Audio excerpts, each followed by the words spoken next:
Hi there, this is Marina from frocksandfrolics.com, and today we're going to look at how to use one of Madame So's presser feet. It is the applique foot we're going to look at, and I'm going to show you how you create that beautiful applique. We're going to use a foot that has a plastic opening on the right hand side and a little line a little bit to the left. That's the main marker you need to use so that you get your zigzag in the right position over the edge of your fabric. First of all, take your attachment and presser foot off, and then you put the attachment from Madame So onto your shank. It will fit all the various low shank machines like Toshiba and Brother and Pfaff and Elna, all of them really. First of all, we're going to look at the settings.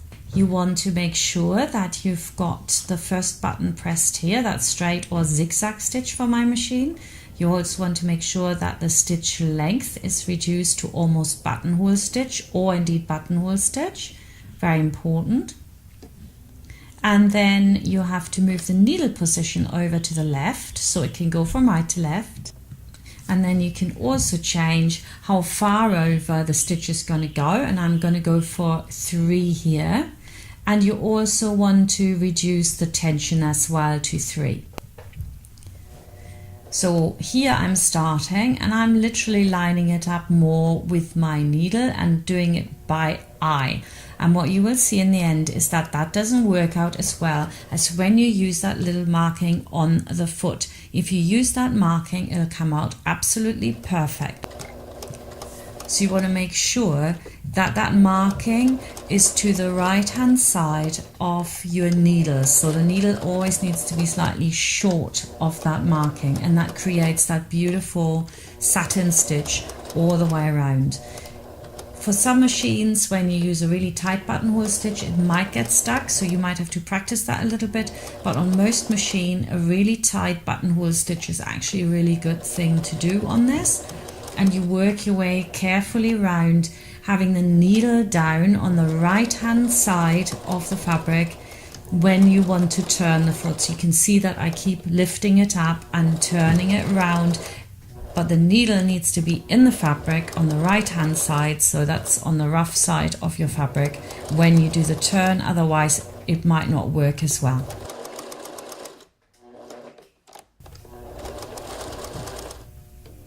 And let's have a look at what this looks like. So like I said, on the first part I actually did it by eye, and then on the second half of my circle I did it by the markings on the foot, and that's way superior. So just trust the marking, keep your eyes off that needle and just concentrate on that.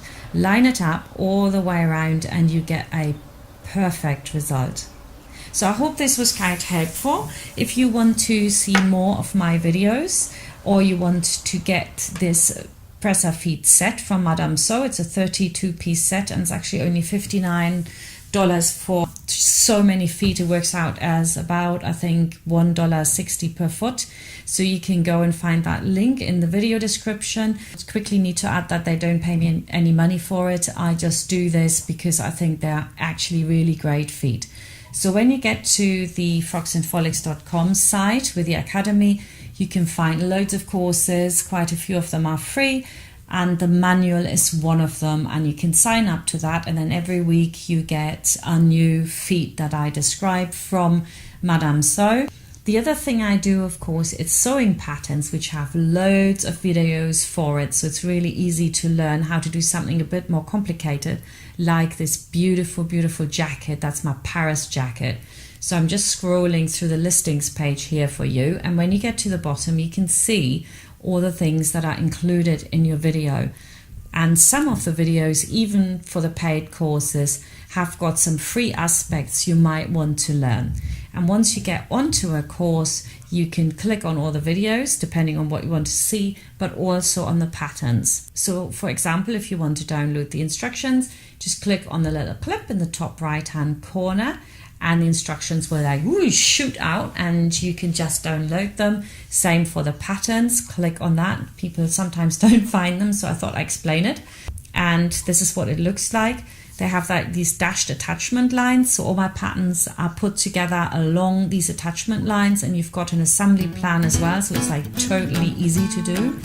And I hope that you really will enjoy this new site, Frocks and Frolics, and my academy to really learn how to sew like a pro.